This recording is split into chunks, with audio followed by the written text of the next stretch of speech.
Hello friends, हमारे channel को like और सब्सक्राइब करना ना भूलें। तो हम जैसा कि डिस्कस कर रहे हैं सॉल्यूशन यूनिट्स, तो आज हम सॉल्यूशन यूनिट में डिस्कस करेंगे एक topic which is ideal and non ideal solutions. तो सबसे पहले गाइस हम डिस्कस करेंगे आइडियल सॉल्यूशंस के बारे में।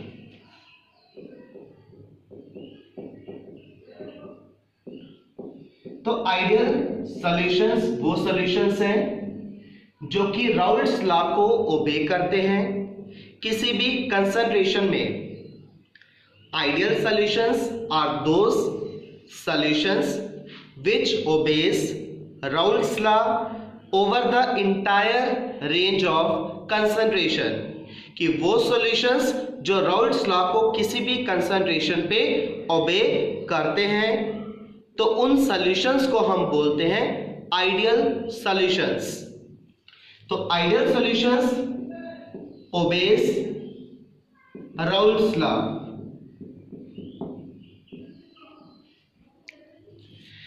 तो अब आइडियल सॉल्यूशंस हमें तब मिलेंगे अगर कंपोनेंट्स के बीच में इंटरमॉलिक्यूलर अट्रैक्टिव फोर्सेस सेम होंगी, प्योर स्टेट में भी और सॉल्यूशन में भी।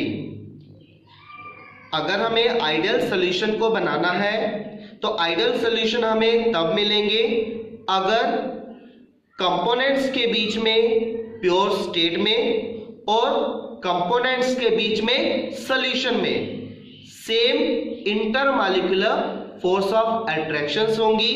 तो ऐसे केस में गाइस हमें मिलेगा आइडियल सॉल्यूशन। तो मान लें अगर हमारे पास ये जो लिक्विड मिक्सचर है इसमें कंपोनेंट्स हम लेते हैं ए एंड बी, तो प्योर स्टेट में जो कंपोनेंट ए है, कंपोनेंट ए और कंपोनेंट ए, इनके बीच में जो इंटरमॉलिक्यूलर फोर्सेस हैं, इसी तरह से कंपोनेंट बी हमने ले लिया, तो बी के जो पार्टिकल्स हैं इनके बीच में जो इंटरमॉलिक्यूलर फोर्सेस हैं, और जब कंपोनेंट ए और बी को मिक्स करने पे सॉल्यूशन बनेगा, तो सॉल्यूशन में जो कंपोनेंट्स आपको मिलेंगे ए और बी के, तो ए और बी इनके बीच में जो इंटरमॉलिक्यूलर फोर्सेस होंगी। तो हमने कहा अगर ये सारी intermolecular force of attractions equal हैं, तो ऐसे केस में गाइस हमें मिलेगा आइडियल सॉल्यूशंस। आइडियल सॉल्यूशन हमें तब मिलता है जब कंपोनेंट्स के बीच में इंटरमॉलिक्यूलर फोर्सेस सेम होंगी। हमने कहा अगर हम एक बाइनरी सॉल्यूशन बना रहे हैं by mixing two components, component A and component B, तो कंपोनेंट ए के जो पार्टिकल्स हैं उनके बीच में जो इंटरमॉलिक्यूलर फोर्सेस होंगी, इसी तरह से कंपोनेंट बी, इनके बीच में जो इंटरमॉलिक्यूलर फोर्सेस हैं ये आपस में इक्वल होनी चाहिए। और इसी तरह से जो सॉल्यूशन हमारे पास बनेगा तो उस सॉल्यूशन में कंपोनेंट्स जो होंगे, कंपोनेंट ए के पार्टिकल, कंपोनेंट बी के पार्टिकल, इनके बीच में भी इंटरमॉलिक्यूलर फोर्सेस हमें सेम मिलेंगी जो कि प्योर स्टेट में इन कंपोनेंट्स के बीच में प्रेजेंट है। तो इस केस में हमें मिलता है आइडियल सॉल्यूशंस। और इसी तरह से फर्दर अगर हम बात करें तो आइडियल सॉल्यूशंस, जैसा कि हमने कहा कि ये राउल्ट्स लॉ को ओबे करता है, तो राउल्ट्स लॉ की जो पार्शियल प्रेशर्स का रिलेशनशिप था, तो वही रिलेशनशिप हमें आइडियल सॉल्यूशंस में भी मिलेगा फॉर दीज कंपोनेंट्स। तो PA will be equal to P naught A into chi A and partial pressure of component B PB that is equal to P naught B vapor pressure of component B in the pure state into chi B। तो जो guys हमें Raoult's law के case में relationship मिलते हैं, same relationship हमें मिलेगा इन case of ideal solution, क्योंकि ये राउल्ट्स लॉ को ओबे करते हैं। तो उसी के अकॉर्डिंग जो रिलेशनशिप होगा वो हमें सेम मिलेगा कि partial pressure of component A PA will be equal to P naught A vapor pressure of component A in the pure state multiplied by mole fraction of component A chi A, and PB will be equal to likewise P naught B into chi B। और further अगर हम enthalpy change को find out करते हैं, enthalpy change on mixing, then it will be equal to 0। तो enthalpy change की value हमें 0 के इक्वल मिलती है। तो ऐसा क्यों है? क्योंकि अभी हमने कहा कि हमारे पास आइडियल सॉल्यूशंस बनते हैं जब कंपोनेंट्स के बीच में इंटरमॉलिक्यूलर फोर्सेस सेम होती है, प्योर स्टेट में भी और सॉल्यूशन में भी। तो जब इन कंपोनेंट्स के बीच में प्योर स्टेट में इंटरमॉलिक्यूलर फोर्सेस सेम होंगी तो इनकी इंथैल्पीज हमें सेम मिलेगी जो इंथैल्पी सॉल्यूशन में इन कंपोनेंट्स के बीच में प्रेजेंट होगी। कि हमने कहा कि प्योर स्टेट में इन कंपोनेंट्स की जो इंथैल्पी वैल्यूज हैं वो सेम रहेंगी जो कि इंथैल्पी हमें मिलेगी कंपोनेंट्स के बीच में सॉल्यूशन में। तो इस वजह से जो इंथैल्पी का डिफरेंस आएगा in the pure state and in the solution, वो डिफरेंस हमें 0 के इक्वल मिलेगा, क्योंकि इंटरमॉलिक्यूलर अट्रैक्टिव फोर्सेस कंपोनेंट्स के बीच में सेम है प्योर स्टेट में और सॉल्यूशन में। तो जिसकी वजह से इंथैल्पी चेंज की वैल्यू हमें 0 के इक्वल मिलेगी, which means there is no change in enthalpy on mixing these components in the ideal solution. की आइडियल सॉल्यूशन में जब हम दोनों कंपोनेंट्स को मिक्स करेंगे तो मिक्स करने पे इंथैल्पी में किसी भी तरह की चेंज नहीं आएगी। Delta H mixing will be equal to 0, क्योंकि प्योर स्टेट में जो इनकी इंथैल्पी रहेगी और जो सॉल्यूशन बनने के बाद इनकी इंथैल्पी मिलेगी आपको, वो दोनों ही सेम होंगी due to same intermolecular attractive forces, जिसकी वजह से डेल्टा H मिक्सिंग की वैल्यू हमें 0 के इक्वल मिलेगी। और इसी तरह से अगर हम बात करें वॉल्यूम चेंज ऑन मिक्सिंग, तो वॉल्यूम चेंज ऑन मिक्सिंग की वैल्यू भी गाइस हमें 0 के इक्वल ही मिलेगी। There will be no change in volume upon mixing these components of ideal solution. कि जब हम इन दोनों कंपोनेंट्स को मिक्स करके सॉल्यूशन को फॉर्म करते हैं तो हमें वॉल्यूम में भी किसी भी तरह की चेंज नहीं मिलेगी। तो क्यों नहीं मिलेगी? क्योंकि सेम कि जब intermolecular attractive forces pure state में सेम है तो वही वॉल्यूम आपको इसका सॉल्यूशन में भी मिलेगा।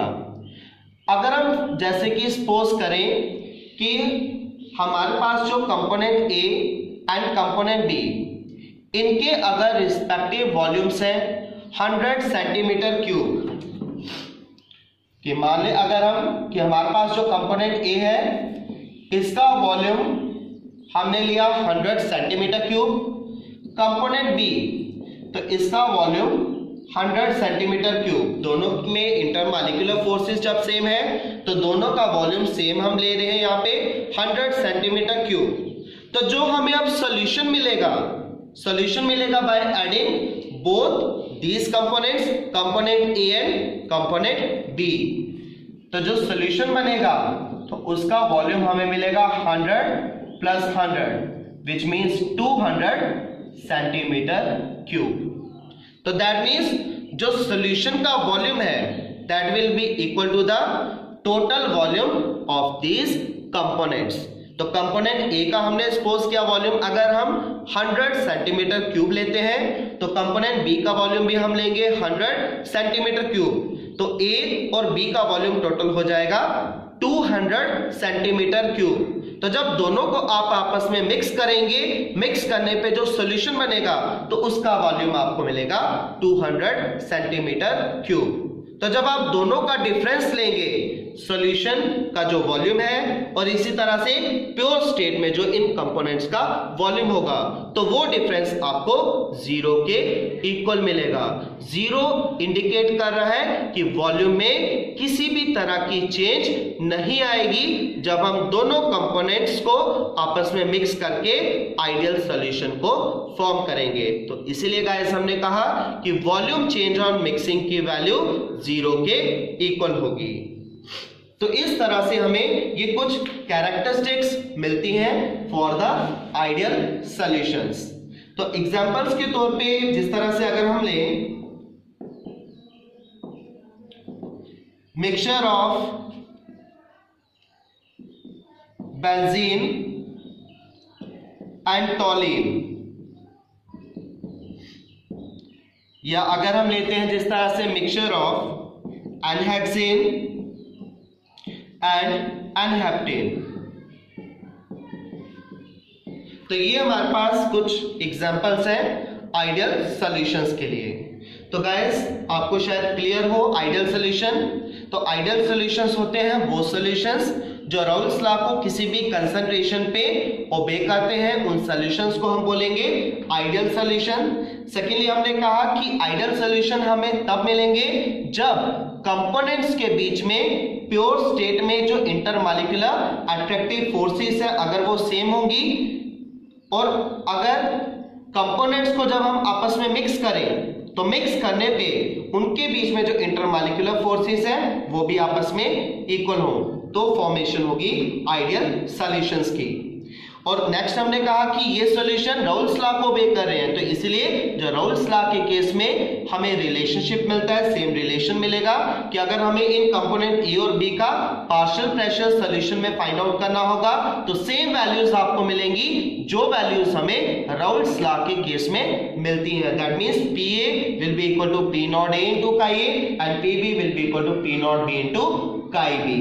और उसके बाद हमने कहा कि जब इंटरमॉलिक्यूलर फोर्सेस कंपोनेंट्स के बीच में, सॉल्यूशन के कंपोनेंट्स के बीच में सेम है, तो ऐसे केस में इंथैल्पी में किसी भी तरह की चेंज नहीं आएगी, तो enthalpy change on mixing will be 0। और इसी तरह से there will be no change in volume on mixing, that means volume change on mixing will be equal to 0। तो गाइस ये था फर्स्ट हमारे पास आइडियल सॉल्यूशन। इसके बाद जो सेकेंड हम कह रहे हैं नॉन आइडियल सॉल्यूशन, तो नॉन आइडियल इस आइडियल सॉल्यूशन के टोटली रिवर्स केस है हमारे पास। तो next one is non ideal solutions, तो इसी में हम शो करते जाएंगे कंपैरिजन। तो नॉन आइडियल सॉल्यूशंस की जब हम बात करेंगे गाइस, तो non ideal solution Raoult's law को ओबे नहीं करते हैं। So non-ideal solution do not obey Raoult's law. Non-ideal solution Raoult's law को obey नहीं करते हैं। तो अब नॉन आइडियल सॉल्यूशंस के केसेस में जो कंपोनेंट्स के बीच में इंटरमॉलिक्यूलर फोर्सेस हैं वो भी हमें सेम नहीं मिलती हैं, ना ही प्योर स्टेट में और ना ही कंपोनेंट्स के बीच में सॉल्यूशन में। तो दैट मींस ये जो इंटरमॉलिक्यूलर फोर्सेस पहले हम कह रहे थे आइडियल सॉल्यूशन के केसेस में इक्वल होंगी, बट अब नॉन आइडियल सॉल्यूशन के केसेस में ये इंटरमॉलिक्यूलर फोर्सेस सेम नहीं होंगी, ना ही प्योर स्टेट में और ना ही सॉल्यूशन में। और इसी तरह से अब जो राउल्स लॉ के कॉरेस्पॉन्डिंग हमने कहा था कि हमें जो वैल्यूज मिलती हैं P और PB की आइडियल सॉल्यूशन में सेम मिलती हैं, पर अब नॉन आइडियल सॉल्यूशन की जब हम बात कर रहे हैं तो P और PB की वैल्यू भी राउल्स लॉ के जो हमें वैल्यूज मिलती हैं P और PB के लिए, तो हमें ये वैल्यूज उसके इक्वल नहीं मिलती हैं। So PA will not equal to P0 A into chi A and PB will not equal to P0 B into chi B। तो इसकी वैल्यू डिफरेंट होगी अदर देन राउल्स लॉ। तो ये P और PB की जो वैल्यूज होती हैं ये राउल्स लॉ से ज्यादा या कम हो सकती है, बट राउल्स लॉ के इक्वल वैल्यू आपको नहीं मिलेगी। और इसी तरह से अब अगर हम बात करें इंथैल्पी चेंज ऑन मिक्सिंग, तो इंथैल्पी चेंज ऑन मिक्सिंग की वैल्यू भी हमें अब 0 के इक्वल नहीं मिलेगी, not equal to 0। Not equal to 0 means कि ये इंथैल्पी चेंज ऑन मिक्सिंग की वैल्यू 0 से ज्यादा भी हो सकती है, 0 से कम भी हो सकती है, क्योंकि अब हम कह रहे हैं कि जब intermolecular attractive forces in components के बीच में सेम नहीं है, तो जब इंटरमॉलिक्यूलर फोर्सेस ही डिफरेंट होगी तो वो फोर्सेस डिसाइड करेंगी कि इंथैल्पी चेंजेस का जो डिफरेंस है वो आपको पॉजिटिव में मिलने जा रहा है या नेगेटिव में मिलने जा रहा है। पॉजिटिव मींस की एनर्जी अब्सॉर्ब होगी during the formation of solution, या एनर्जी रिलीज होगी negative sign during the formation of solution. तो ये वैल्यू अब आपको इंथैल्पी चेंज की 0 के इक्वल नहीं मिलेगी, ये पॉजिटिव या नेगेटिव हो सकती है। सेकेंडली अगर हम बात करें अब इसके बाद वॉल्यूम चेंज ऑन मिक्सिंग की, तो डेल्टा वी मिक्सिंग की वैल्यू भी अब 0 के इक्वल नहीं होगी, क्योंकि अब जब इनमें इंटरमॉलिक्यूलर फोर्सेस डिफरेंट है तो गाइस हमें वॉल्यूम भी डिफरेंट मिलेगा on the mixing of these components. तो इस तरह से हम देख सकते हैं कि टोटली ये केस हमें रिवर्स मिलता है फॉर नॉन आइडियल सॉल्यूशंस। तो एग्जांपल्स के तौर पे अगर हम बात करें, जिस तरह से अगर हम लेते हैं mixture of acetone and chloroform and then mixture of ethanol and cyclohexane। तो ये मिक्सचर्स गाइस फॉर्म करते हैं नॉन आइडियल सॉल्यूशंस को। तो ये दो तरह के सॉल्यूशंस हमने डिस्कस किए, आइडियल और नॉन आइडियल सॉल्यूशन। तो अगर हम कंपैरिजन करें तो आइडियल सॉल्यूशंस राउल्स लॉ को ओबे करते हैं किसी भी कंसंट्रेशन पे, जबकि non ideal solution Raoult's law को ओबे नहीं करते हैं। उसके बाद हमने कहा कि आइडियल सॉल्यूशंस हमें तब मिलेंगे जब intermolecular attractive forces pure state में और सॉल्यूशन के कंपोनेंट्स के बीच में सेम होंगी, और जबकि नॉन आइडियल सॉल्यूशन के केसेस में ये इंटरमॉलिक्यूलर फोर्सेस सेम नहीं होंगी। और जो राउल्स लॉ की केसेस में हमें पीए और पीबी के लिए वैल्यू मिलती है वो आइडियल सॉल्यूशन के केस में सेम आपको मिलेगी as in case of Raoult's law, जबकि नॉन आइडियल सॉल्यूशन के केसेस में ये वैल्यू सेम नहीं होंगी। और उसके बाद हमने कहा कि आइडियल सॉल्यूशन के केसेस में एंथैल्पी चेंज ऑन मिक्सिंग की वैल्यू 0 के इक्वल होगी, जबकि नॉन आइडियल सॉल्यूशन के केसेस में एंथैल्पी चेंज ऑन मिक्सिंग की वैल्यू 0 के इक्वल नहीं होगी। और आइडियल सॉल्यूशंस में हमने कहा कि वॉल्यूम चेंज ऑन मिक्सिंग की वैल्यू 0 के इक्वल होगी, और नॉन आइडियल सॉल्यूशंस के केसेस में वॉल्यूम चेंज ऑन मिक्सिंग की वैल्यू 0 के इक्वल नहीं होगी। तो ये था दोनों के बीच का comparison between ideal and non ideal solution. अब हम अपने नेक्स्ट लेक्चर में डिस्कस करेंगे गाइस इन्हीं नॉन आइडियल सॉल्यूशंस की फर्दर टाइप्स हैं कि किस तरह से हमने जैसे कि कहा कि हमें एंथैल्पी चेंजेस की वैल्यूज 0 से ज्यादा या कम हो सकती हैं, या पार्शियल प्रेशर्स की वैल्यूज राउल्स लॉ से ज्यादा या कम हो सकती हैं। उस बेसिस पे हमारे पास फर्दर दो तरह के नॉन आइडियल सॉल्यूशंस हैं जिनको हम अपने नेक्स्ट लेक्चर में डिस्कस करेंगे।